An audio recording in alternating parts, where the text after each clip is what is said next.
What's up, everyone? Welcome back to the opening pair. Tonight, we've got a new show, new segment for you. We've been sort of working on this thing for quite a while, myself and Chris. So we decided that we both have a huge passion for boxing and combat sports mainly. And we were kind of trying to think of a name. I think, Chris, you sort of come up with the idea of the Final Round podcast.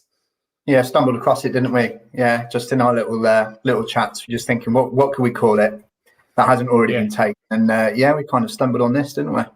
Yeah, a little bit. Yeah, and it actually works quite well because we're both huge fans of combat sports, boxing and MMA and other things aside, and yeah, just with a nice ring to it. And I suppose I've spoken your name there, but I'll give the viewers a little bit of an introduction to yourself. You've been on previously in a different guise with some Chelsea chat for us, but as we've known in the past from you as well, your background is in combat sports. Yeah. So very, very quickly, I, from the age of 8, did Shotokan karate down in Devon, which is where I'm from originally. Did that for a number of years to sort of black belt level, and fought up and down the country, fought for my country. Was quite successful in various guises, so I was managed to pick up the British title, the world title and the European title in my time, as well as other local domestic things. So did that until I moved up to Midlands, which is where I'm based now. Kind of took a step back from that because that was 3 days a week of training and fighting on the weekends. So went and did what everybody else was doing, play football, tennis, and be a bit of a pest. And then I got back into boxing about 6 years ago. So since then, I've done a couple of white collar fights, not lost, won both, so it's good. And I just train fanatically. I'm not planning on doing any more fights. I was going to, but COVID stopped that for a bit. So now I just sit there, watch boxing, watch MMA, and chat it with whoever I can because it's phenomenal. And go to a few bouts when I can as well. With AJ being the next one in September. Looking forward to that. Beautiful. Yeah, you set it up very nicely there, and I suppose that's how we kind of had a shared friendship between Dad and Chelsea. And you obviously have the experience of doing the sport, where I'm much more of a viewer. You've actually been trying to twist my arm into maybe taking part in a white collar boxing contest when things start to open up again. So that's kind of where we had our connection with this and our ideas for. We both love talking boxing and combat sports, and we were kind of just thinking, how can we get it out to the world, I suppose. And we brainstormed for a while, and we were like, him and Han, and we said, no, we'll go for it. And so we're here now. So we'll see how it goes. We'll see how it goes. So I suppose, sure, we get stuck into our first segment. We've decided we'd cover off this Jake Paul upcoming card. I don't know if you're like me, Chris, or not, but I've not really tried to pay attention to Jake Paul as much as I could. But this seems like actually a legitimate fight for a change for him. Yeah, I think it's interesting, isn't it? I think obviously the whole YouTube thing that started off, I think the reason why it was accepted was because it was just going to bring in a load of money. I mean, the rationale at the time from Eddie was, it might bring new fans to the sport, which is good. There's obviously lining his pockets as well. I don't think anybody really kind of took it seriously. However, that being said, each fight that he wins, the opponent level goes up. It becomes a little bit more credible. I still can't bring myself to take it too seriously. I generally tend to see what kind of fights are on the undercards for these, and then kind of decide if it's worth watching. And and I think this is obviously another legitimate opposition. It's another level up, an experienced fighter, an ex-champion in his own right. So this one could be worth a watch in its own right. To be fair, I think obviously the whole, the YouTube boxing, it still doesn't sit right with a lot of purebred fans. However, it's not going away. It's making money, and we'll go through the card, but there's some decent supporting bouts on there as well. So. I think actually in terms of an event and an occasion, it could be quite a decent one in that respect. So, happy to chat through it all and take the main event as seriously as possible, I guess. Yeah, that's the thing. But yeah, you've touched on a lot of very important points there. I think if particularly the financial aspect to it, as much of a Marmite character that Jake Paul is, he's bringing eyes onto the sport that just weren't there. And to be fair, most combat athletes, their pay scale outside of the top 5 or 6 huge names, just it's ridiculously poor. And I suppose if he can level that up, then why not? And as you said as well, the undercard of this one is actually very, very tasty. There's a few quality names, but I suppose we get started with the actual Woodley Paul fight itself. And you're obviously, your main background is boxing. My main background is MMA. So that's really what's intrigued me the most, is that like Woodley is legitimate. He genuinely has won world titles. He's got serious knockout power. For you, Chris, how do you see this unfold? Well, I was actually going to ask you, because I mean, I'm aware of Woodley, but obviously in MMA, it's not necessarily just your striking game, is it? There's all sorts of different facets. So, and we saw with Conor McGregor. No, okay, fair enough. He was fighting the best boxer in the world, technically. So, but what I noticed there was he was renowned for his striking game in the UFC. And he's obviously got power.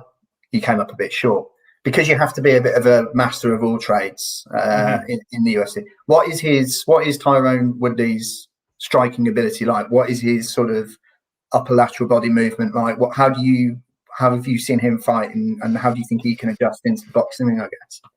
Yeah, it's a tricky one for me because Woodley is coming off 4 very bad defeats. He's been dominated. To be fair to him, he's fought the very best in that division. He was champion for quite a while. He won the belt, knocking out Robbie Lawler, who was extremely feared at that time.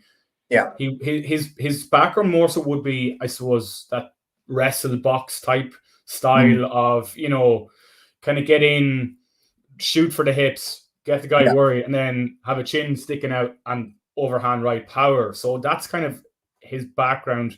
Now, I do know for this camp, he's taken it very, very seriously because he was in Ben Askren's background team for the previous fight Jake Paul had with a legitimate opponent. And I think that's where it all kind of grew from. So he's taken this very, very seriously. I believe he's doing a little bit of coaching and training with Floyd Mayweather. So, you can't really do much better than that. He would be known for his heavy-handedness, but he wouldn't quite be on a Conor McGregor level striking. Yeah. And I think that's the difficulty with, there's not very many shots actually in boxing. That was one of the things that the coaches kind of taught me. I came from a martial arts background where it was kind of very, hands down, very loose. You throw from wherever's comfortable, and you've got all of the different things that you can do. You can do the kicks, you can do the you can do the blocks to open up stuff. Whereas in boxing, there's not very many shots. You've got your jabs, your straights, your hooks, your uppercuts. Okay, you can throw in a few screw shots here and there, but in reality, your punching arcs are quite limited in that respect. And I always think that is more difficult for somebody that comes from a mixed martial arts background to you're almost kind of tying your natural instincts up in a bit of a knot here, trying to retrain your brain against everything that you've ever done and known before to just doing a certain set amount of moves. I definitely struggled with that when I first started doing the training. And I think that is a difficulty. We saw it in Jake Paul's last fight, against the other martial art opponent. He kind of dominated him in that respect. Really, it was kind of a comprehensive victory, and it wasn't that long ago either. So the fact that he's been able to turn the fight around in a quick amount of time shows he took very little damage in that fight. Absolutely, So again, I think there are challenges coming from a UFC background into a boxing ring. Jake takes his fighting very seriously. In fair credit to him, he lives the life. Whether he's not got the traditional boxing background by any stretch of the imagination. But you know, one thing I probably will give him credit for is he's not playing at this. I think he genuinely sees himself as a legitimate boxer, and he wants to make a run at this. So this is kind of like his introductory fights, you know, his amateur fights in that respect against, yes, okay, they're credible opponents now, but he's kind of picking them from arenas where they're not in their comfort zone. They're stepping into another place. Form is always important. You mentioned that Tyrone's lost the last 4 and badly. Whether you're fighting best in class or not, defeats hurt. It plays on your mind. He will fancy his chances because he will be saying, "Well, I'm a career fighter here. This kid's just, you know, he's brand new into the game." So he'll fancy it from an experience point of view. Jake Paul just oozes confidence, rightly or wrongly. Just seems to believe in himself 1,000%. It'll be really interesting because I don't think either will be a polished boxer. So but you'll know better than me. If Tyrone catches clean, is it going to cause Jake some trouble? I think possibly. I mean, you can do anyway in any fight if you catch somebody clean. But you know, the padded gloves will make a bit of a difference for Tyrone as well. But you know, these are all things that you've just got to take into consideration, and difficult to call. I think if you really wanted to push me on it, I actually think Jake Paul might win it. I think he's confident. He's preparing well. He's more comfortable in this arena, and he's just got that youthful belligerence, I think, as well, that he just truly he can just walk through anybody. And I think we'll get rocked. I think Tyron will test him more than he's ever been tested before, but I think he might come out on top in this one. What about yourself? Yeah, there's a couple of things you touched on there that stood out for me. Age is a massive thing. Jake Paul's 24. Yeah. Tyron is 38. He's had a long, hard career. Another thing, a lot of wear and tear, but another massive thing for me was actually the weight class that this fight's at. It's at cruiserweight, which is 205 to 225. Woodley has made his name at 170. So that's a massive difference. Oh, yeah. Jake Paul is a big man. He's 6'1". Yeah. He's probably going to be 210 in there, I'd say, on the night. Yeah. I can't see Woodley being much more than 195, maybe. So for me, that's a massive thing. That extra bit of weight behind the shot is all the difference. The only thing that I would sort of lean back on is that I'll admit that I've never watched the Jake Paul fight properly. I've seen highlights, but has he ever been caught with a clean shot? And if so, how does he react to that? Because as Mike Tyson always said, everyone's got a plan until they get hit in the face. So, when you get hit with somebody who has legitimate power, how do you react to that? How do the legs stand up to it? What's the road work been like? What's the cardio? What's the heart? All these questions come into play. Woodley's answered those questions time and time again. Jake Paul, for all he's done, just has not. Yeah. And that for me is the deciding factor. Obviously, I'm going to be slightly biased in that I'm an MMA fan and I've seen what Woodley can do, and there's a lot there. But I just think Woodley really has a lot more to lose than Jake Paul. And for that reason, amongst a few other things I've mentioned, I just see Woodley getting it done. Yeah. I think it goes to full 8 rounds, though. Do you think if he gets it done, does it have to be early? Yeah, I think it could. I could see it going the full 8 rounds. It's going to be either Jake Paul gets knocked out very early, or he does sort of like what Logan did with Floyd, and kind of drags it out but loses. So that's kind of where I would be leaning if I was to make a decision. My only concern, and you've touched on it with the step up in weights. If you're putting weight on, well, there's no good way to put weight on to that level. If you're used to be fighting at 170, if you put just flabby weight on, that's obviously going to be a hindrance. If you put muscle weight on,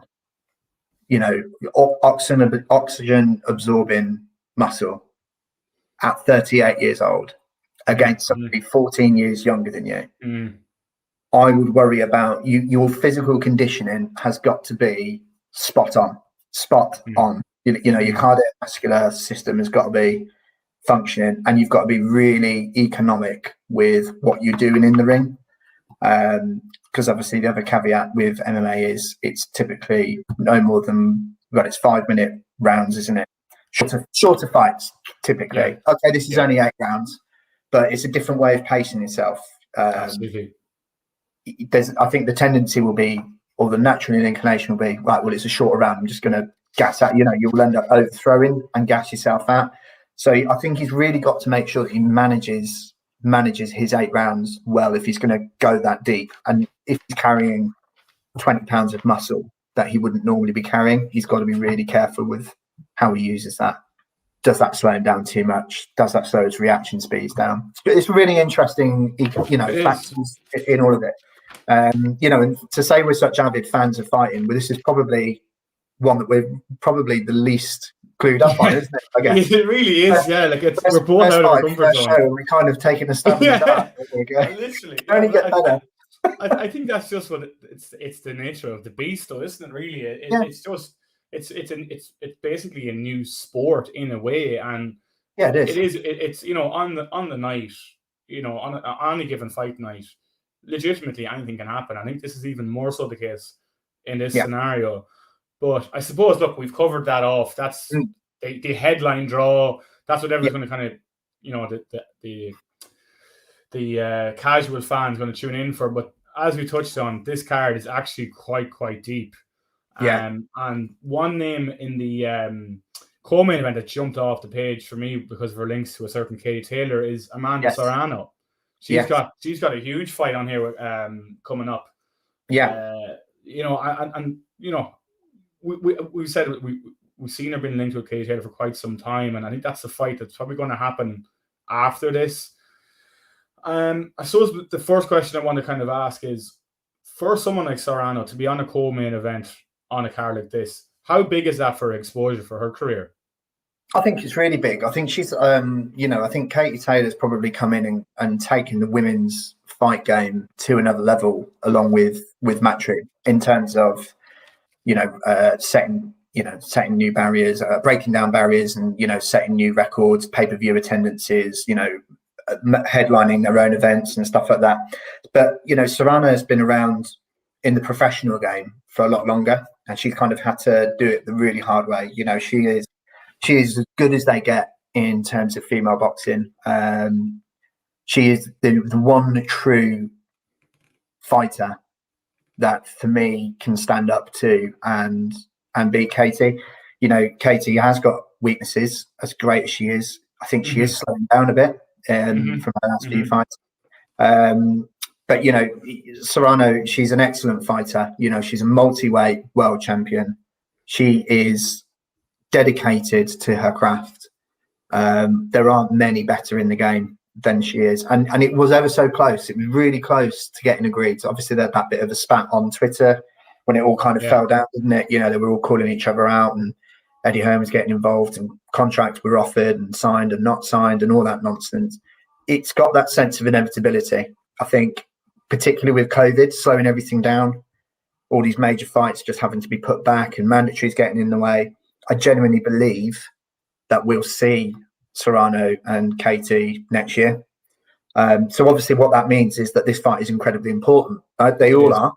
But this is a must not lose. This is a must win for her if she wants to go and get that massive payday and that big fight. And that's a multi-contract fight. That's a fight that people will pay to see again, particularly if the first one really sets fire.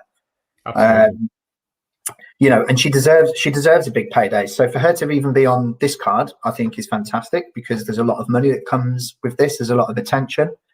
There's a lot of publicity. It's in America, so it's going to be pretty full by the time she walks into the ring. It's going to be quite lively at that time of night as well. Crowd should be bouncing. I think it's fantastic exposure for her. Really good platform. It gives her that extra power at the negotiating table if she wins and wins well. So they might want to revisit and look at those contracts afterwards. She'll certainly be in a stronger position if she does it. And listen, she can be in with any half decent or very good opponent. I'm always going to put her down as a favourite to win. She's that good. I would expect her to win. And she can do it in whichever way she wants to, really. She can take it the full distance. She can do it early. She can do it late. She's really got it all. So I think it's really interesting. I think it's obviously really good for her on the night, but then also what that then means moving forward. And obviously we will speak about Katie later, so this won't be the last conversation. But I think it's a really good and well-deserved opportunity for her, and obviously the bigger and better things are to come. So what about yourself? How do you see it kind of playing out? And yeah, it's tricky. Like she really is that one opponent, just always is there in the background that they get. She's highly rated in most divisions. Like her opponent is Mexican Yamilet Mercado. She's a super bantamweight world champion herself, so she's not going to be a pushover. She's been there. She's toughed it out. She's got that belt as well. That Mexican toughness, it just comes to the fore always.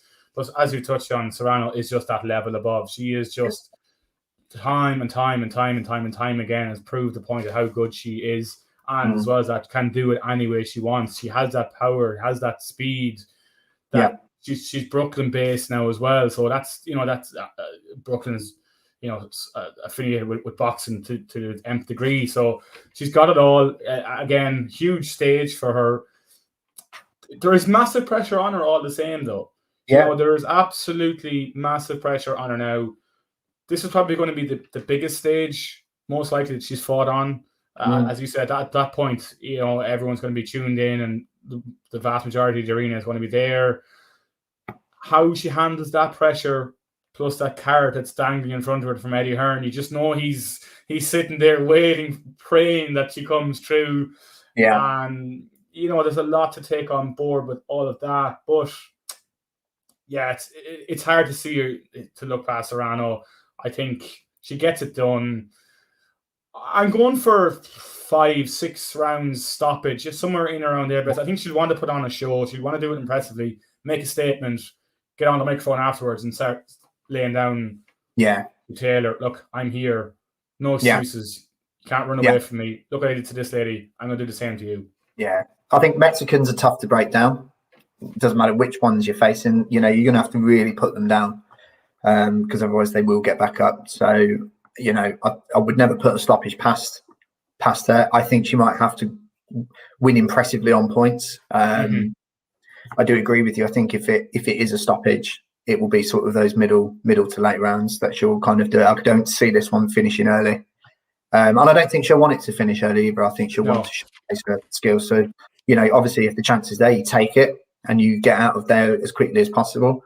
But I think if she can control the fight and she feels comfortable in it, I think she'll want to put on a bit of a show and show people what she can do in front of a major audience. So very interesting. Absolutely, yeah. So that brings us, I suppose, along to Daniel Dubois. Coming off, well, he won his last fight. I know he won his last fight very impressively, but I think we all still see that eye socket, Joe Joyce kind of knocking down Frank Warren's main attraction at the moment. BT were backing him. It was the big show. He was the next big thing. He was going to be up there with Joshua, etc., etc. And now he's had that setback. His American debut, again on this huge card. Mind frame wise, Chris, where is he going to be at? Well, he's starting again, isn't he? Let's have it right. That was a terrible loss for his career against. Really was. And that's not because he shouldn't have lost to him, because Joyce is a phenomenal fighter. He looked very robotic. He looked very stiff, but everything he is the most economical fighter I've ever known, and he doesn't waste an inch of power. And he did a job on him. He just kept hitting him in that eye. Why do anything else? You could see it was breaking him down. So Dubois in that position now where obviously he's still young enough, so age isn't an issue. Yes, he's got talent, but he's been exposed. And I think with any heavyweight fighter, as soon as you take that first loss and you pick up a bad injury along the way, it really does go one of two ways. People like Dillian White don't faze them. He got back up and he's just gone straight back in at the deep end, and he just continues and continues and continues. He got badly knocked out by Povetkin, get up, fight him, beat him, and he's back where he is. Dubois, they've gone a different way. They're kind of trying to build him back up again, which suggests to me that they are worried about the eye. I think they're worried about his confidence. This is a step up for him, not necessarily in terms of opponent, but occasion. So this is another pressure fight. It's quite a clever move from Frank. It's, get him out of that UK scene. He doesn't need to be dancing around in the heavyweight UK scene at the moment. Let's get him over to America. Let's see if we can push him there. There's a few not easy touch US based heavyweights, but there are bigger fights that he should win. I'm talking like the Charles Martins and people like that. Brazil, you could probably put up a good fight against him now, but 3, 4, 5 fights down the line, I could see him being lined up against those kind of people. So it's interesting. I think, Frank's obviously trying to guide him and he still believes in him, but he can't afford another mistake. So this is really interesting because I think if he loses or if he stumbles again before, another major level, this could be the end of him, really. Yeah. He's not even got to the point where Chisora got to, where he was just losing in world title fights. He's back in that middle of the pack job. I don't know. He's obviously lost his WBO rating or rankings as well because he was quite lofty there with them, I remember. So, there's a lot riding on this. He's a young man. He's got a terrible injury in the back of his mind. We saw with Kell Brook after, he got done by Spence and Golovkin, in both eyes. He's not never the same again. Never the same again, because you get hit here a lot. And if that's gone, it's always in the back of your mind. It's always in the back of your mind. Overcompensate, But listen, I don't expect any problems tonight. On the night against his opponent. I expect him to win. They'll want him to win in good fashion. I would expect him to as well, and I would expect him to win by knockout. But this really isn't the fight that we need to be interested in. I think it's more a case of what's the journey of Dubois? Where is he going to get himself back into that heavyweight scene?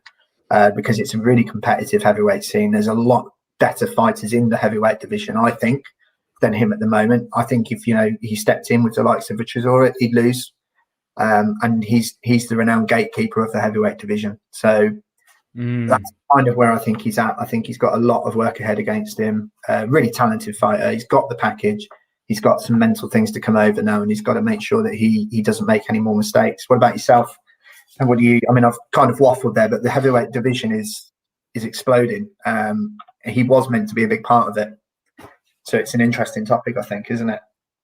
It really, really is. The mental aspect of coming back from an injury is the biggest issue I think any sportsman of any variation can face. It really is.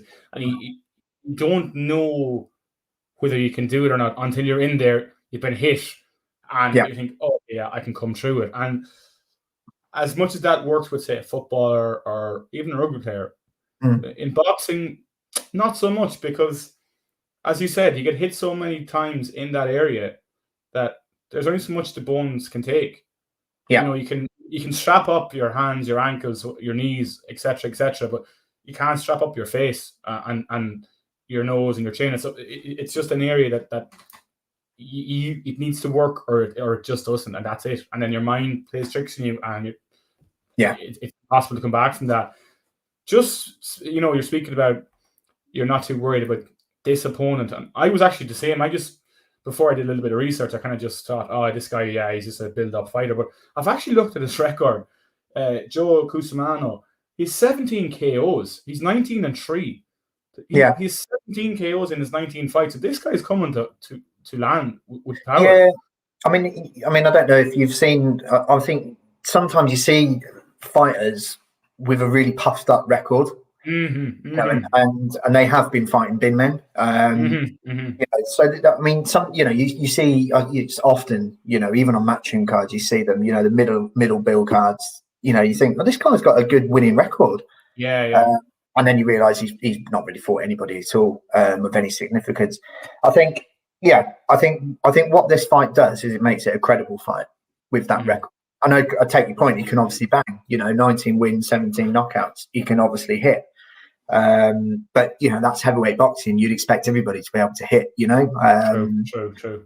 It's at the end of the day, if you get caught clean by a 16-stone bloke, you're going to go down and you're going to hit the head on the Good night, Vienna. It is going to be like Vienna. Trust me. So obviously I think what that does is it'll keep Dubois honest. Yeah. and it will make him respect the opponent. But look, I think just purely from a talent. Obviously, I've watched a lot more of Dubois. I haven't seen this fight. Yeah. But what I have seen of Dubois is when he gets going, he hurts people. He's got explosive power, and he's a good finisher. If he gets into that position where he's hurt you or he's caught you, he will put you away. So yeah. I take the point. I think obviously, I think what that does is it makes it a credible opponent on paper. But I would expect him to go through him, and I would expect a KO win as well. I think that's what I'd be looking for. That's what I'd be looking for and expecting. Yeah. I think. Yeah. No, I completely agree with you. I just, it's just a factor that when I looked at the record, as you say, I completely understand it can be totally padded. That's boxing for you, especially heavyweight boxing. It's very easy to pad a record. It's just with all the psychological things, etc., that it's not an absolute guarantee. Look, don't get me wrong. I expect Dubois to come through here. I expect him to come through with style points. I expect him to look very good. Frank Warren's a very, very clever man. He's not going to put him in there against somebody that's going to just basically end his career. So, no, I do. I expect Dubois to come through and look very good doing it. But there is just that little caveat that, until you don't know until you fully know. But all things point towards Dubois comfortably. One other name on this Jake Paul card that jumps off the page really is Tommy Fury, Love Island's finest. Obviously, he's Tyson's brother. He's fighting Anthony Taylor. Apparently, he's a former MMA fighter. I have no idea. First time I've ever heard of him. I looked him up in BoxRec. I think he has one fight and he's lost it. Yeah. Tommy Fury, he's got the big name, the big following, etc. He's doing a lot of chatting back and forth with Jake Paul. What's your outline of his career prospects, I suppose, or where do you see him going? It's a difficult one, isn't it? I think I don't know if he'll say he's taking it seriously and he'll say he wants to do it. I'm not so sure. Interesting, really. I think obviously he's on this card and he has had that back and forth with Jake Paul. They are the same weight, both cruiserweight. It's a natural fight to make. And why it would actually be quite popular is because obviously Jake Paul's the social media guy turned boxer. Tommy Fury is the boxer turned social media personality. So there is that crossover. Absolutely. Look, he's a good fighter in his own right. Look, he's from a good bloodline. He's the brother to one of the finest heavyweights in the planet, if not the most natural heavyweight. The gifted fighter on the planet in Tyson. And in terms of the fight itself, obviously that's a complete non-event. He's not there to be tested. He's here to, warm up the show, put on a good show, clean the guy out. I suspect there will probably be a bit of niggle or trying to set up a fight with Absolutely. Jake. So I suspect that's the angle that they're going with. That feels natural to me. Look, that's a good payday for Tommy, but I think he needs to take his career seriously. I think he needs to have a look at it and say, what am I doing? Because he's not fighting enough for somebody of his age. So he's not getting the ring time that he should be getting. He's always in these non-event fights that he's winning with inside 1 or 2 rounds. What's he actually learning and gaining from that?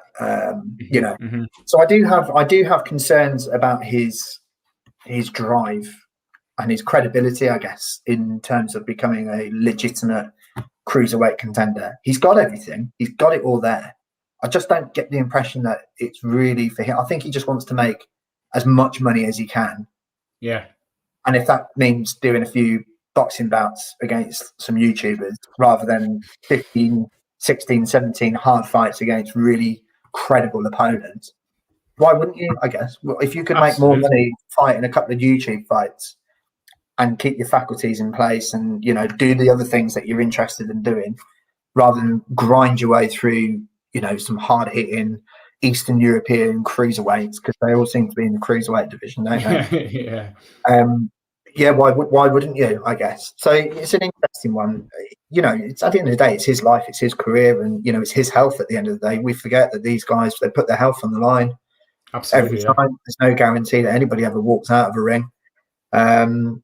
So I don't begrudge him doing it, but I think, you know, in terms of if you wanted to look at him on a serious point of view, probably not there yet. But look, I would probably tune in for a Jake Paul Tommy Fury fight. I don't know about you. Same. No, I would. It actually would catch me. Yeah. You touched on a few points. One thing that struck me as well was obviously John Fury, Tyson's and Tommy's dad was coaching him, but he's left the camp 6 days ago. Apparently Tommy went to a wedding. He was asked not to go to a wedding, did that. So you do start to question, well, how motivated is he? And even Anthony Taylor was actually quoted on a Sky Sports article saying, you know, basically he's doing this because his dad and his uncle and his cousins and you know it's all he's known, and he kind of just wants to fit in and keep his name out there. And yeah, it does. It definitely comes back to that. You know, when you wake up in silk sheets, it's much harder to go around the road so early in the morning and all that kind of thing. And that's kind of basically what Tommy Fury to me is. And maybe it's a little bit harsh, but he's a celebrity first, and you know, boxes as sort of a keeping his name out there type thing. And it's sad to see it because, as you said, he has probably all the raw materials, and you know, has that name, has the look, he has everything that you could ask for. In a raw clay model to mold, but does he have it in his heart? Does he really, really need it? Need it is probably the key word. Does he need this? Again, look, I expect him to take care of business here. This Anthony Taylor guy, to me, looks like a glorified bin man. He's just there for a payday. I expect Tommy Fury to go through him pretty quickly and you know, start to show off right. But long term, where does he go? I'm not so sure. Yeah, no, I agree. I mean, when I saw it was Anthony Taylor, I thought, is that the Premier League? Yeah. Please, now if it is, but I think it may as well be. Referee the Chelsea games was like, oh, it can't be him. If only it was. But so that kind of rounds out the whole Jake Paul card. And just before we do get stuck into it, there's another fight on. But just before we do, I just want to say, please like, subscribe, share. We're on YouTube. We just actually started our own Twitter page as well, the Opening Pair on Twitter. So please give that a follow. We're a growing channel. This is obviously a new show for myself and Chris. Chris is on Twitter as well, at Chris Gags. I'm at KyleGavin23. So give us a follow as well. We'll always have a bit of banter, a bit of crack, a bit of fun, talking about football, whatever it is. And we greatly appreciate a bit of support. But yeah, I suppose that brings us into the BT card, sort of building us up for the later night. It's on a reasonable o'clock, hopefully 10 or 11 o'clock on BT. Anthony Yarde's fighting. Chris, he's had a few setbacks in the last while, outside the ring and inside the ring. You know, he's 30 years of age, 20-2. You know, this is now or never territory for Anthony Yarde, I feel. Yeah, absolutely. Look, he went on this, you know, mad run, you know, build up a really good head of steam, and then he fell short against high class operator. And I think, you know, and this, you know, we see it often. You know, your confidence gets absolutely knocked. Everything, you know, when you're a fighter, your confidence is everything. Your absolute self belief is, you feel like you can run through walls. Nothing can stop you. And when something does happen, the thing that you think could never happen happens. It rocks you to your boots, and you think, "Well, am I good enough? You know, what did I do wrong?" And you know, some people can get over it and they can correct it and put it to the back of their mind. Some people, it just eats away at them a little bit. He seems like he's in the latter. He seems like he's in the latter in terms of that mental aspect. He's got time on his side. He's a superb fighter. You know, again, I think Frank had really high hopes for him. I think he still does. You know, he probably looked at Yard and Dubois as his crown jewels in terms of what could he, you know, his domestic crown jewels. I would expect him to win, but again, it's really tough crossroads in his career. He's young, but he hasn't got time to lose in that respect. You know, if he's going to come back and bounce back, he needs a good run. He needs a really good 3 years. He probably needs to be fighting 2 or 3 times a year after this. He can't afford to lose again, really, can he? No, he can't afford to lose again. If he loses again, that's probably it, to be honest. You're probably talking about dipping back down into that European, Commonwealth, British level and never really quite getting to the heights that he ultimately wants to get to and feels like he can get to. He still can, but like you said, he cannot afford another defeat. If he drops away with another loss in the next 2-3 fights, that's probably the last we'll hear about him on a serious top level. He's making another push. This will probably be the make or break push, I would have thought. But it'll be interesting. It'll be nice, like you say, tease up.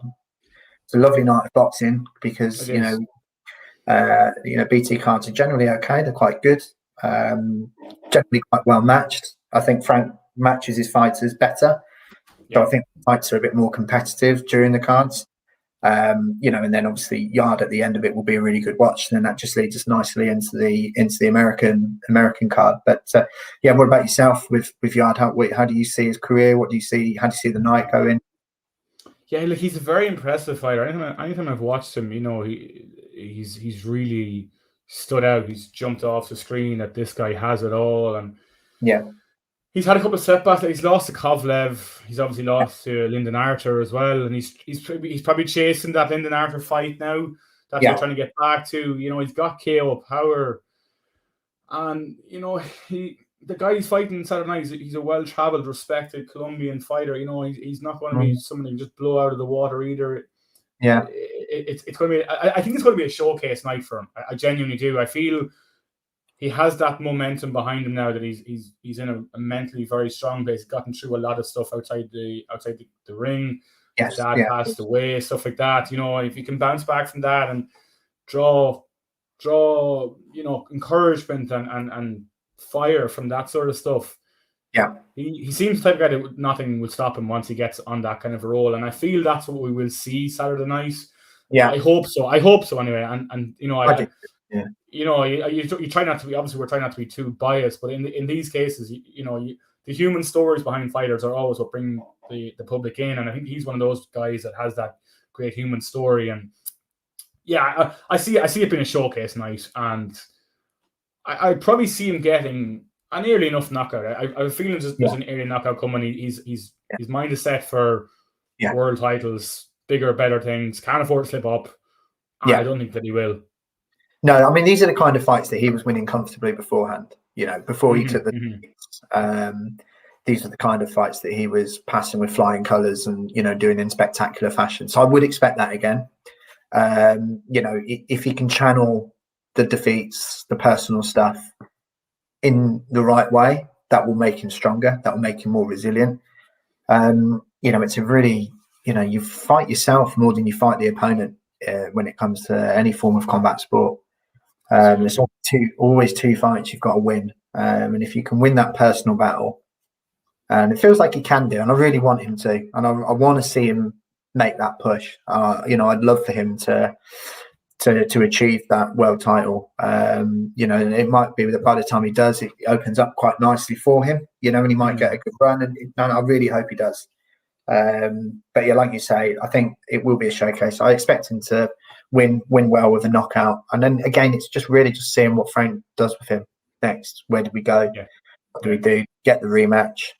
Because I think that was probably the one that shook him more. I think you can accept losing to Kovalev, even though he's not the fight where he was. You can always accept losing to him. I think that the latest fight, the latest defeat, was the one that probably hurt him more than anything else. So I think if he can avenge that, that's a massive tick in the box.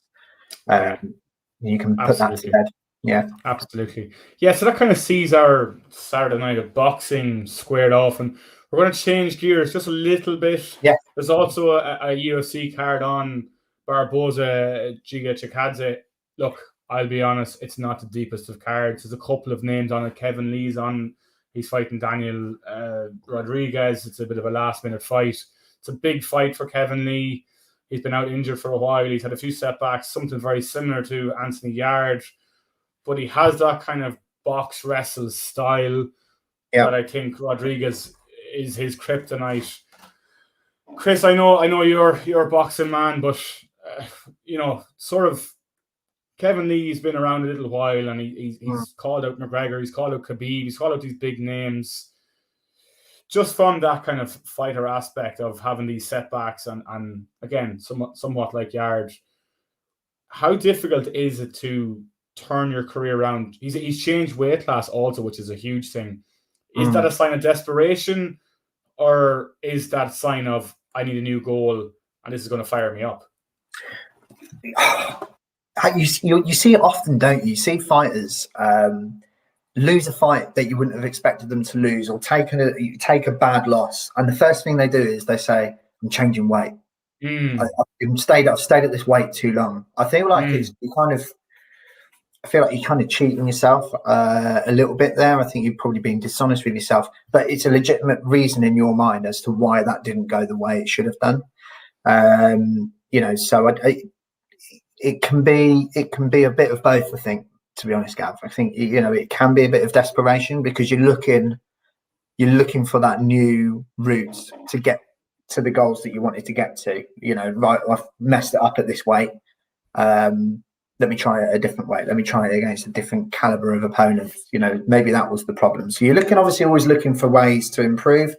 You're also looking for excuses sometimes, I think. And I think, if you've taken a lot of setbacks as well and you're still doing it, I think you just got to, let reality slap you in the face a little bit and just accept you are where you are. I always think the best thing to do is just to fight at the weight that's naturally comfortable for you, especially if you're going later into your career and you've got a bit of wear and tear on the clock. Don't cut, don't balloon up for the sake of ballooning up. Just fight at your natural weight and see how you get on. Are you looking for a payday or are you looking for a serious run at things? I think often the route to a UFC title is shorter. So you are literally probably only sort of 2-3 good wins away from being an outside challenger for a belt. So in that respect, there's always a chance, but you'll know better than me if he's actually got a chance from that point of view. It feels to me from what you've said, he's probably just looking for excuses. It's a strange one with Kevin Lee because he's missed weight once or twice badly at 55 and he's moved up to 70, but 70 is actually probably one of the deepest divisions in the UFC. So that's kind of what set alarm bells off for me. Look, I expect him to get the job done Saturday night. I think he'll wrestle his way to a decision, 3-round decision. I don't see him fighting for a title within the next year, at least, maybe 2 years. He just needs to get his career back on track and get on a run. But the main event is the one that's kind of really jumping off the page to me. I'm not sure what you know of Barboza and Giga Chikadze. They're two names that probably wouldn't be the most heralded in UFC circles. It's more of a hardcore fight. Like Barboza has fought everybody. He's moved down actually from 55 to 45. He's a bit older as well. And he's actually had a real resurgence at 145 pounds. But he's fighting a guy in Giga Chikadze that is on an 8-fight win streak and is backed by Ali Abdelaziz, who's Khabib's old manager. He's been looking for that big name opponent for quite some time, and now he finally does have that. He has the stage, he has the opponent. It's time for him to deliver. Again, I come to you, Chris, with that extra pressure of having the momentum behind you and you're shouting and screaming for the big name opponents. When you actually get it, it's like, okay, now I have to deliver. What's the mindset with that? Where will his head be at going into that fight? Will he feel confident, relaxed, or the opposite? Well, he should feel ridiculously confident. If you're on an 8-fight winning streak in the UFC, that's no mean feat. Because it literally is split second and lights out in UFC. We see how quickly fights can turn. Even if even if you're on top and you've got an opponent wobbling, they'll catch you and then you're gone. It's really the most brutal fighting spectacle sport there is going, in terms of ways fights can end. So an 8-win streak in UFC is phenomenal. So he should have all the confidence in the world. And there's no real reason why he shouldn't feel confident. If he's been saying externally that he wants, these big names and these big fights, let's put it this way. If if he's not absolutely buzzing and confident and going into this fight with zero doubts, he's got no business doing what he thinks he's going to try and do or be able to do. He's just not going to do it. You know, that's not a champion mentality to have any kind of doubt or anything. Pressure's part of the game. You know, and if he's been building towards this, he should be absolutely. He must be itching to fight. He must be excited. Yeah. That's what I would expect from an You know, you've got all the tools in the background with, you know, Khabib's coach and manager, and you know, you've got this 8-fight streak. You've got the occasion. You've got the fans back after COVID, and I know MMA fans have been back in America for a bit longer, but you know, you've got it. You've got everything there. You know, this if you're not absolutely buzzing at this as a fighter, and then nothing's gonna get it for you or do it for you. So you're kind of wondering then, what's the motivation if you're not buzzing for this occasion? Yeah, you're thinking there's something wrong. Yeah, you're on the wrong day. No, it's a fair point. No, look, as I said, it's a spectacular fight. It's a kickboxer's fans' dream fight. Chikadze's coming off a huge win against Cub Swanson. Barboza coming off a massive win against Shane Burgos as well. So I've actually really struggled to kind of pick who I think will win. Chikadze has all the momentum, has everything behind him, but Barboza he has just that wily veteran ability about him. Yeah. And I just see that being enough to get him through it and get him the victory. But as I said, you know, the card's kind of on and competing with the Jake Paul thing.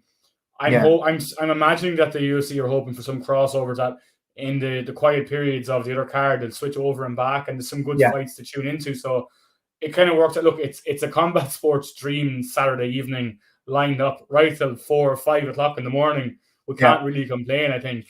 No, I think I think it's fair credit. You know, they're two decent cards. Quick question for you, I guess. Then, if Barboza wins, what plays out after that for both fighters?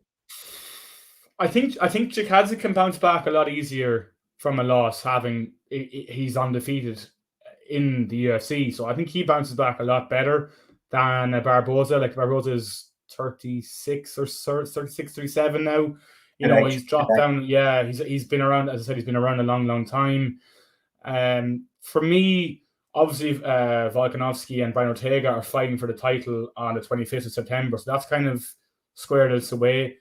I think if Chikadze wins, he probably fights for the belt. Maybe gets one more, maybe. But with the manager that he has, he could push him into it. But maybe one more. If Barboza fights, he is definitely fighting for the belt. Undoubtedly, no questions asked. He is the next man in line. Okay. So I think that's just that little moment, that carrot dangling for Barboza is just going to be enough. And I think he goes on and fights for the belt. That's good, man. Yeah, interesting. Yeah. I mean, I'll be keeping a keen eye on that, to be fair. It's a tidy little card just to have in the background, in the back pocket, as I say. But that's sort of this weekend of boxing / MMA. The great Katie Taylor is making her next defense of all of her titles. It's actually a very, very tasty card also. Really good card. I'm not too sure, Chris, where do you want to start with this card? I think let's work our way up to Katie, because I think because I think that's a nice. We started talking about at the top of the show, not directly, but Serrano pretty at the top, and we've got the link in there. So I think the best one to start with would be Conor Benn versus Granados. I don't know about you, Gav, but I'm extremely excited to see what Conor Benn is going to do over the next 12 to 18 months. He had such an impressive victory last time out. You know, he's been in phenomenal form, and I've looked at him. He is living the life. You mentioned earlier with Tommy Fury about the silk pajamas, how difficult it is to get out of that. And immediately I thought to that post-fight interview that Conor Benn gave, when he talked about, I'll go to bed in my sleep pajamas, but I do get up and I go and do that run. I want it more than anybody else. And it really does show. And he's got the ability to go with it. He's really maturing as a fighter. His power is sensational. His shot selection His angles that he throws from are phenomenal. His combinations are intuitive, inventive. He adapts during the fights. He's, he's not just swinging and missing and, just throwing and seeing what sticks anymore. He's getting that boxer's brain in there, and he obviously comes from incredible stock. Yes. I feel like he could be a Ben in his own right very soon. I'm extremely excited to see this fight on the 4th of September. This whole card actually is phenomenal. It's a really good card. It really is. And, I was disappointed when Conor caught COVID. Obviously, from a fan point of view, you're disappointed. You want to see him, yeah. Of course you do. From a human point of view, you want them to be okay and healthy, and it looks like he's absolutely come through it, all fine and dandy, which is great. So, we're ready to go. And, as long as everything kind of goes up, I think this is going to be a fantastic performance, a good fight. I expect Conor to win and win well. But I think he will really be keen to put on a show. And then his mindset, I know, is he wants world titles. Yes. 2022. If he can sneak it in at the end of this year, all the better. I don't think he can. I think Eddie will probably like to give him one more after the COVID, just to get himself ticking over again. But 2022, this kid is going to be going for, not a kid anymore, this young man is going to be going for world titles. And I really think he can go all the way. I think he's the real deal. Really impressive fighter. I don't know what your thoughts are on him, how much you've watched of him and things like that. But what do you think? No, I'm just giggling to myself there, because one of the very first notes I've written down is looking to fight for world titles, and you touched on that straight away. Yeah. It's what's next for him. The only thing I'd say is as well is I think even if he doesn't get a world title, I think he mentioned Khan and Brook in previous interviews. Yeah. I would love to see him in there against either Khan or Brook. If that Khan Brook fight doesn't happen, obviously get him in there. Like, I think he does a job on either of them, to be very honest. I think he really does do a job on either of them. And it might just be what he needs to get himself out from underneath his dad's name. I think he's beginning to do that now, definitely. He's what? 18-0. He's 24 years of age. I actually didn't realize he was that. I didn't realize he was that young. I thought he was a bit older. But those last couple of interviews he's done, on top of the performances, were just mind blowing. It was really just impressive. Like, wow, yeah, I need to watch this guy every time he fights. I need to watch him, and I think Eddie's been very, very clever. He's gotten him on a couple of Katie Taylor cards now. He's on again. Obviously Eddie isn't where he is without doing these sort of things. So no, I expect him also to be very, very, very impressive. He's fighting Granadas 21-8. Not a great record. Again, we spoke on records on paper. You can't really tell too much by it, but having seen what we've seen from Conor Benn, he's going to get this done impressively. The question, actually, just one question I wanted to ask him, and I do think of it now. Do you see him wanting to finish this fight early and make a big statement, or do you see him wanting to bank rounds and maybe finish it later on, or is that too risky of a strategy? I mean, as I said earlier, you see the opportunity to take it. I think in his head, I think he'll probably be looking to get 4 or 5 rounds in, because I think, I can't remember exactly when it was. He's obviously had that missed fight, so there's a bigger gap between when he last fought and now, and he had a pretty big break, enforced break as well before that. A lot of the fighters did, and we'll touch on that with Josh Warrington in a minute. Yes. So I think with Ben, he'll be wanting to get some rounds in the bank. I don't think he'll want all of the rounds in the bank, because I think he will want to make that statement, because for him now, he is in that position where he's hunting titles. He needs to make a name. What you don't want to be doing is labour to a win against a 21-8 fighter, or I forget what the record was, but anybody in around that caliber, you don't want to labour to a win against them. A 4 or 5 round KO, but hurting him in those 4 or 5 rounds. I think that's probably the ideal scenario for him. But listen, if he sees the opportunity a minute in, he'll take it. He's shown that before, and he will do that. He's very spiteful, isn't he? You see it in his shots. He wants to hurt. He wants to hurt his ones. He wants to break your bones. He wants to break your ribs. He wants to break your face. He just wants to hurt you. Yeah. And he can hurt you. So Yes. I think 4 or 5 rounds, but hurtful rounds. Get him out, get a sweat on, and Yeah. move on. Shout down the mic, tell Eddie to Yeah. get him a major fight, and then back to the microphone. Yeah, back to the microphone, and then watch people run away. You briefly mentioned Josh Warrington. I don't know about you, but I am absolutely buzzing for this. This is a phenomenal fight. It really is. Really phenomenal fight. What are your thoughts on it first? Because I could wax lyrical about this card all night. But what's your thoughts on Josh? Obviously, it's the rematch. It's the rematch, yeah, and I'm really, really excited to see how he bounces back. Obviously, he's in front of his home fans in Leeds, so he has everything in his favour. Again, we've touched on it. Eyes on him, former world champion. Actually, I couldn't believe it. I was reading up on him today that he vacated his IBF belt to speed up getting these bigger title fights and bigger name fights. And then obviously he had this massive setback, shock loss. Word kind of came crumbling down around him. And I also read that Eddie Hearn was apprehensive, saying, don't take this guy for granted. He's got knockout power and etc. etc. And not sure what happened. Did he underestimate him? Did he have a bad camp? What was he looking ahead? You don't know. It's the age-old thing in boxing, isn't it? That you think it's done and dusted, and next thing you're on the flat of your back and you're looking up at the lights, wondering what the hell happened. I'm so excited to see how he bounces back from this. Again, he's 30 years of age.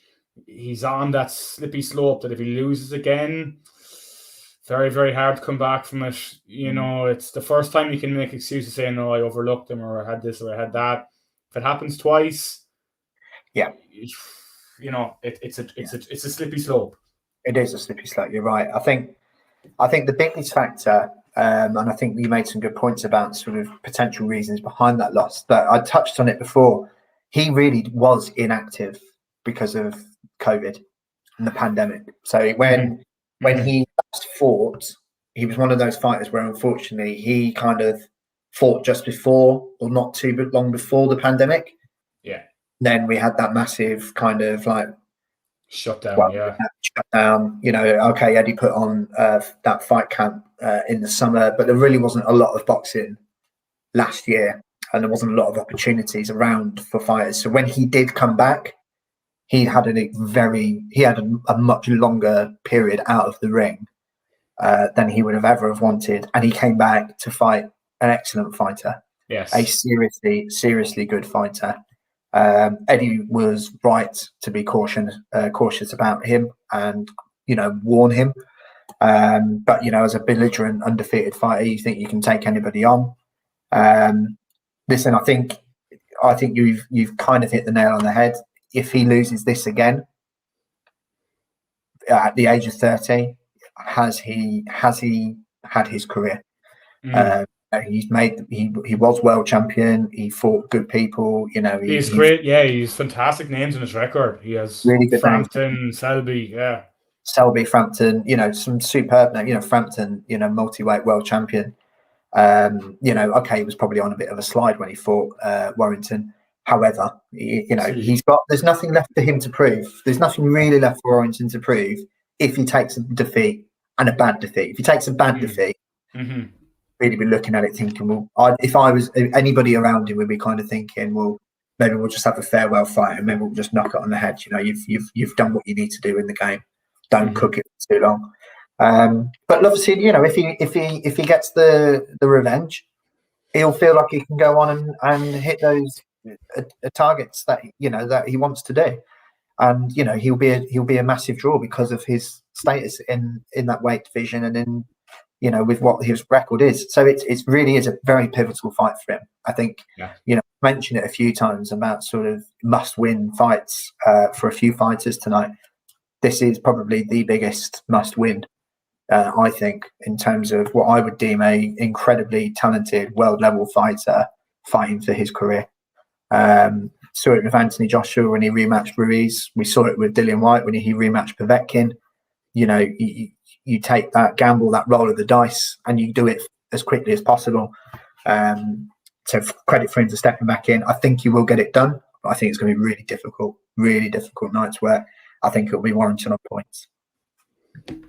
Yeah, I think I can't really argue too much of everything you've said. I think, as I touched on briefly, the home crowd is going to play a massive part as well. Huge.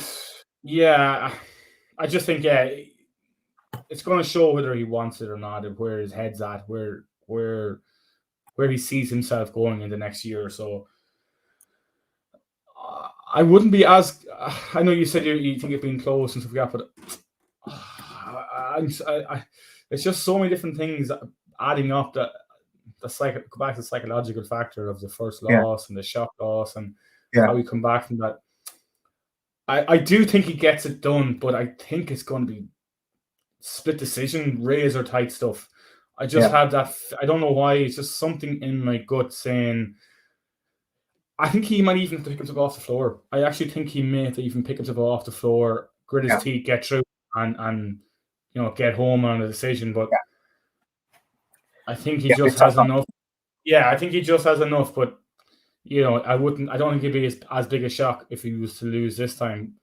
I think when we're talking about percentages here, we're probably talking 55-45 at best. I think it's really tight.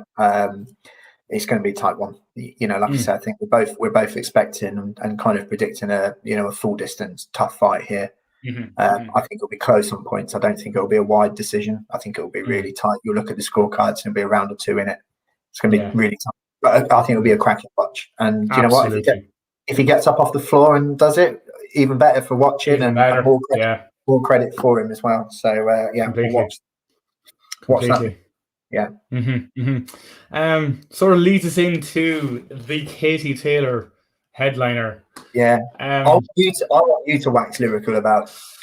I want you to take the lead on this one. So I'm going to quickly say, I'm really excited for this. I think because I think this is going to lead into the Serrano fight. Last time I saw Katie Taylor, last year when she fought, I put a tweet out actually saying I personally believe she is the best boxer currently, or at that time, she's the best boxer, and I mean men and women in terms of ability and skill set going at the moment. Now that's a pretty big call. That really is. I think if we were probably doing comments and live shows, I'd probably get slated for that. However, I believe it. Now what I'll caveat that with is at that time. So we're talking last year. So things have changed and things have moved on. She's getting older, but that's how highly I rated her. And I physically really cannot wait to see a Taylor Serrano bout. And I expect her to win. I think Han's 38. So I think this is a kind of like let's get Tate on the bandwagon and go job. Couldn't speak highly enough of her more, but I want you to wax lyrical about this one. So take it away, sir. Yeah, like I was thinking about this today, and we've obviously Ireland have had a really great success with Kelly Harrington at the Olympics in recent weeks gone past. Yeah, and for me, I think the biggest compliment that we can give Katie is that wouldn't have been possible without her. She basically kicked the door down for women's boxing in the Olympics, the oldest, games of all, and she brought home gold. The country stopped to watch her. The country stops every time to watch her. She is the ultimate role model for man, woman, child, whoever. But just lives the humble lifestyle as well. For someone that's probably one of the most famous people to come out of Ireland. To be so humble it speaks. I think it speaks even more of her than her actual boxing ability, which is, as you've touched on, absolutely phenomenal. I wrote down in my notes here, what more can we say, or what more can she achieve even? Yeah. And that's the slight little caveat that I have is she's 35 now, 18-0, beating everybody she's fought. 95% of them very, very comprehensively, and even at the one tight match she had, she came back, rematched her, and brought her home very convincingly. I suppose there's a couple of bigger fights out there now for, again, Amanda Serrano. That's probably the biggest fight. Yeah. You know, she lives the lifestyle. She genuinely lives like this fantastic Netflix documentary about her. Was Katie. actually released. Katie, yeah. Basically, what more do you need to be, you know, than that name? But everyone knows her by that name. Yeah. And you just see, in a way, and I don't know if you picked up on this, Chris, but it's almost, it's not almost, it's sad, because for a young girl to dedicate her whole life to a sport, and she's now 35, and she just seems lonely. I maybe I'm looking into too deeply, or you know, maybe it's just me. Yeah. But I just felt like, you know, at this age now, what more is there for her to achieve? That's kind of the worry, just from being, you know, loving the fighter that she is so much and wanting the best for her. The worry is, what more is there for her to achieve in the ring? Yeah, I think you're right, mate. I think the worst thing that can happen to Katie Taylor is that she fights for too long. Mm-hmm. Every fighter is their own worst enemy with that, calling time on your career, because it's the last thing you want to do, because it's the only thing you've ever known. And Absolutely. you said it, she's lived this life all her life. This is all she's known. This is all she's ever done. She's broken down those doors. She did it at the Olympics. She's carried that expectation of the country for the majority of her life. She's undisputed champion. She's won it at different weights. There really isn't that much left for her to do. She's kind of fought pretty much everybody apart from Serrano. Yeah.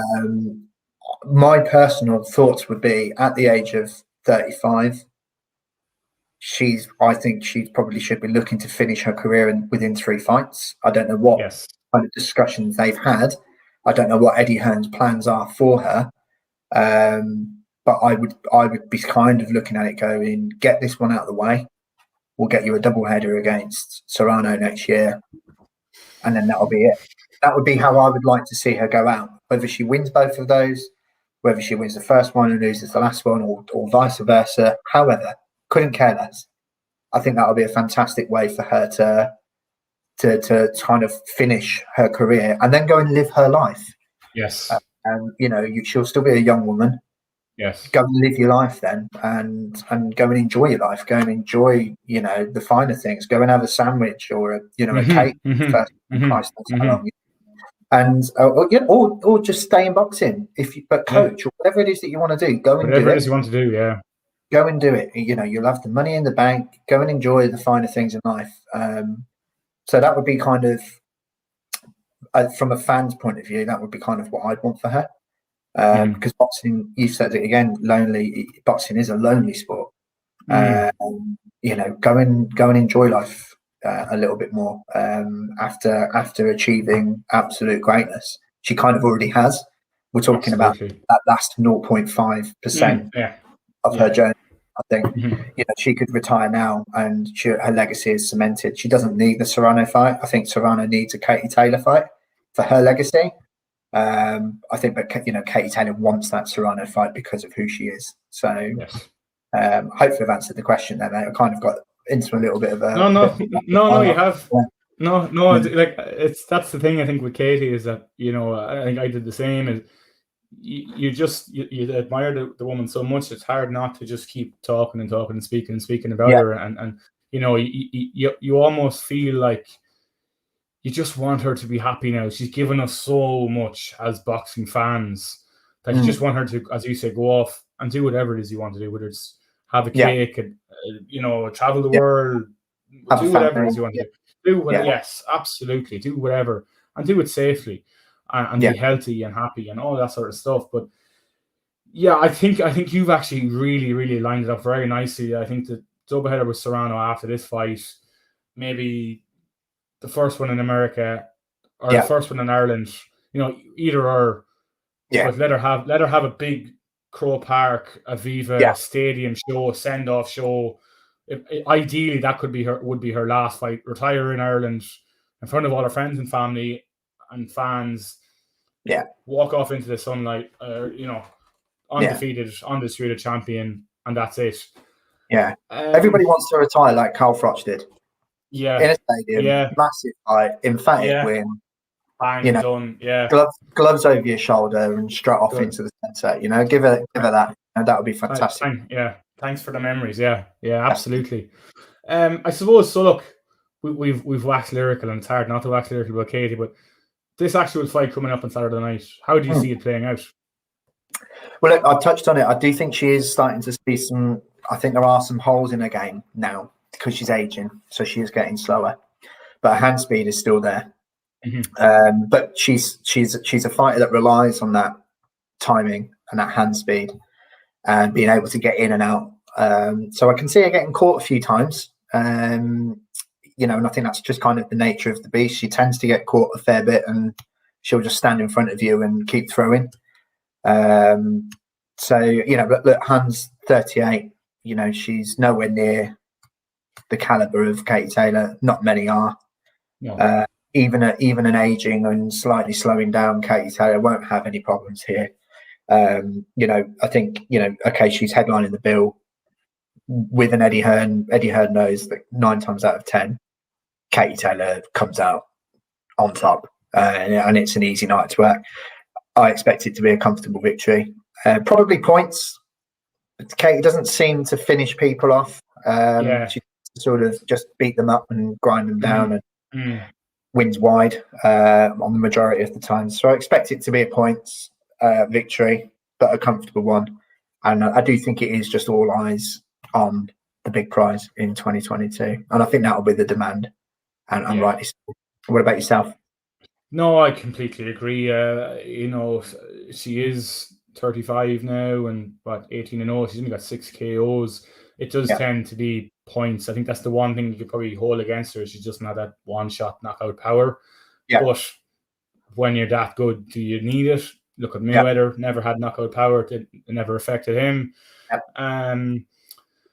I think the only one little thing as well, so apart from the knockout power, is that she tends to kind of get into a bit of a war, so almost as if trying to prove her toughness. Yeah. And, you know, that can sometimes be her downfall. But again, she's fought through that.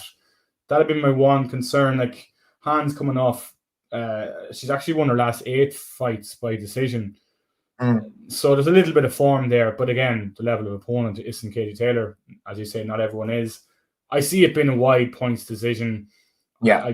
I think Katie gets it done and then moves on to Serrano. Yeah. It has to happen. It just absolutely literally has to happen. Eddie Hearn, as you said, he's a clever man. Yeah. He knows where the money's at. He knows what he's doing. And I reckon we see not Katie do a call because that's not her style, but I think Eddie mentions the name Serrano, and I actually wouldn't be surprised if something is announced after this fight that is signed, sealed, and delivered, ready to go. But you look at 2022, and you know you've got that, and then you have got hopefully finally the Joshua Fury saga. So you look at 2022 from a boxing point of view.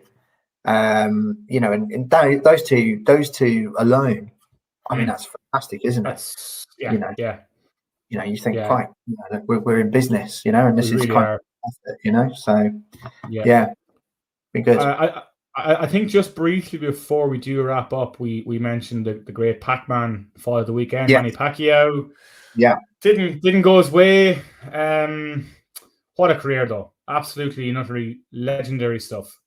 Yeah, he's going to go down as one of the best, and rightly so. Mm-hmm.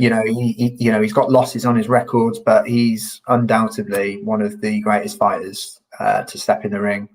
You know, at 42, not being active for 2 years, you can't do that. You know, okay, it wasn't probably his fault, but you know, he was in good form in his late 30s in that 40 years. He had win over Thurman. You know, he was boxing well. He was meant to fight Errol Spence. I'm just grateful that he didn't. Having seen how that fight played out on the weekend, if Errol Spence was in front of him, I think that could have been really dangerous, really nasty, and that would have been a terrible sight to see, to be honest. So he's definitely in that bracket now where I think he's done. He should be done. Mm-hmm. He really hasn't got anything to prove. It's kind of like, what are you fighting on for, Stan? So maybe a final fight in the Philippines to sign off one of the greatest boxing careers of the modern era and of all time. I think he will go up there, and Absolutely. we'll talk about him with the true greats of the sport. He's given us a lot to boxing, and he deserves all the accolades that go with it, and he deserves to be spoken about for decades to come as one of the best, as I said, to step into the squared circle. Absolutely, I couldn't agree more. I seen a stat where he is the only fighter in history to be a champion in 4 different decades. Yeah, like, that's just phenomenal. That alone, to have that longevity. Yeah. Was it eight different weight classes? Eight weight classes, wasn't it? Eight weight, yeah. So I know boxing weight classes have really been added in lately, but even still at that, those achievements was. He's just kept going through the weight. He come in at the lightest weight. He's gone all the way through. Like, those achievements will stand the test of time, undoubtedly. And of course, he was a part of the biggest pay-per-view fight in history with Mayweather. All those different achievements. He just has so many highlights, so many achievements. It's hard to sum it up in a couple of moments, but absolutely, utterly legendary career. I actually hope that this is it now. I actually don't even want to see him in again. He may probably do that Philippine fight farewell, but I'd just be happy to see him just call it a day now, call it a career. Yeah. And nobody can question him. Absolutely nobody. But yeah, that kind of brings us to the end of our first final round podcast. Just before we go, yes, fantastic. But just before we do go, I want to give a little plug again to us. Yeah. Opening Pair Network. We're on Twitter at Opening Pair. This is the final round. I'm at KaiGavin23. Chris is at Chris Gags on Twitter. Yeah. Chris, see us out with your summation of it all. Well, I think, firstly, I'm really excited about this. This is really good. I think, there's a lot of podcast material out there at the moment, and I think there's not a great deal of fight content that I've seen. So I'm really excited to be doing this with you, mate. I think I've really enjoyed having a chat with you about everything tonight. I know we've got a really, really exciting second show. We've got a feature show as well. To do with the heavyweight scene as well, so I can't wait to get stuck into that. So we've got a lot of stuff coming up. I think this is just the first, but it will be the first of many, hopefully. And if they're all as enjoyable as this, it's going to be a fantastic time. So, I hope you enjoy the first one. If you end up watching it, whoever you are, new viewers, we'll be looking to move these shows forward as we go, and maybe do a few lives and a few interactives and get guests on as we go. So we'll just see how we get on, see how it all picks up. But do give us a like and a subscribe on the Twitter page. Give Gav a follow, give myself a follow, and the Opening Pair obviously as well on the main network. Give them a follow as well. Plenty going on. So if you like us, you'll love the rest of it as well. Yeah, no, I couldn't have summed it up any better myself. Absolutely buzzing. We've, as you said, we've a lot lined up in the future. And I can't wait to get stuck in. Really, really enjoyed the chat with you, mate. And you're gonna remember your shirt next time. I thought I'd get away with it. I thought I'd get away with it. I'm getting get Yeah, rightly called out. But no, look, it's been a fantastic chat, and I look forward to soon doing it again. Cheers, buddy.